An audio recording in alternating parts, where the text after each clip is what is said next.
Bismillahirrahmanirrahim.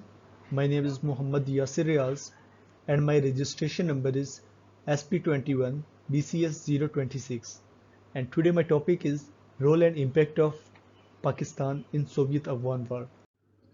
So before going to our main topic, let me give you an overview of Soviet Afghan War. So why did Soviet invaded Afghanistan? There were many reasons for Soviet to invade Afghanistan, but one of the main reasons was to establish a communist party rule in Afghanistan. So what is communism? Communism is an political ideology which states that from each according to his ability to each according to his needs. This ideology was given by a German philosopher Karl Marx in 1848 in his book The Communist Manifesto. Soviets invaded Afghanistan to increase their influence in South Asian and Central Asian region of the world. Here is the picture of the map I have attached which shows the invasion of Soviet in Afghanistan. As Soviet invaded Afghanistan, they overthrew the former government in Afghanistan and formed a communist party rule. By doing so, they were trying to influence their ideology. As from 1940s to 1980s, the Soviets and USA were each other enemies. So both of these powerhouses of the world were trying to influence the world with their own ideology, where America and its ally were on the other side with their capitalist ideology, where Russia and its allies with their communist ideology. As communist people believes on borderless and classless society, meaning there is no religion, no caste system, and no class is in the communist people.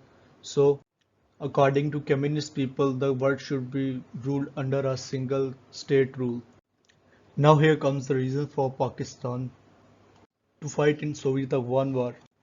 As Soviets were increasing their land so fast, there was no time that when they would attack Pakistan to get to the warm waters.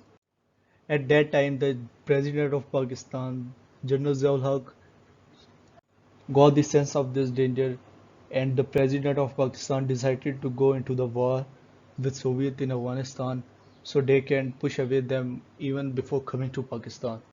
In April 1978, the Afghanistan central government headed by Muhammad Dawood Khan was overthrown by left-wing military officer Nur Muhammad Tareki. The People's Democratic Party of Afghanistan was in power with Marxist-Leninist ideology.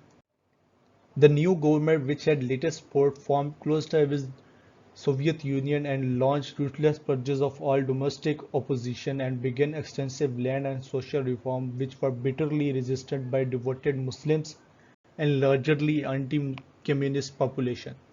The USA and Saudi Arabia helped Afghanistan largely with financial aid, and also Saudi Arabia declared jihad. That's how the Muslims from all around the world participated in Soviet Afghan jihad. Muslims being very religious participated in this jihad fully with their hearts.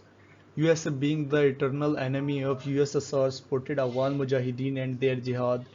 USA aided Mujahideen with armory, money and food to fight Soviets. This jihad was supported by Egypt, UK, USA, Western Germany, China and Saudi Arabia and also Pakistan.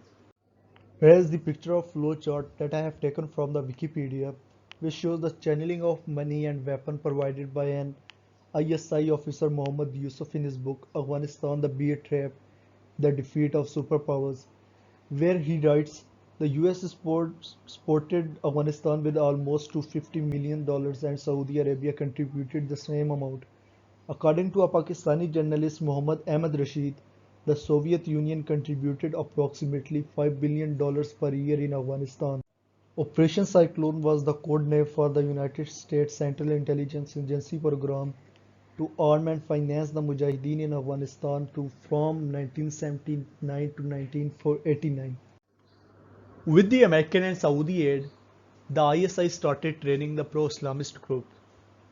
ISI built a Pashtun-based strong guerrilla force to counter the Soviet invaders.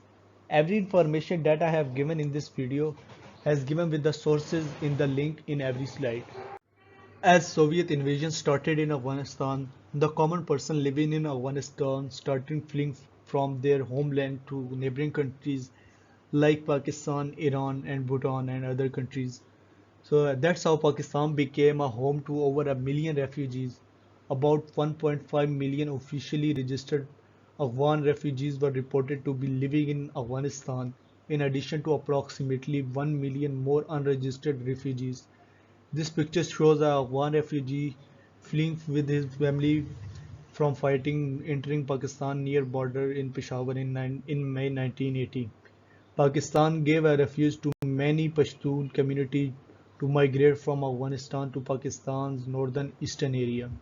Since Pakistan helped the freedom fighter of Afghanistan to fight against Soviet Union and their current government in Afghanistan, the Afghan Security Service under the leadership of Muhammad Najibullah carried out a large number of operations against Pakistan. In 1987, 127 incidents resulted in 234 deaths in Pakistan. Also in April 1988, an ammunition depot outside the Pakistani capital of Islamabad was blown up, killing 100 and injuring more than 1,000 people in Pakistan. This disaster is known as Ojri camp disaster, which happened in April 1988. Soviet fighters and Democratic Republic of Afghanistan Air Force bombers occasionally bombed Pakistani villages and alongside the Pakistani-Afghan border.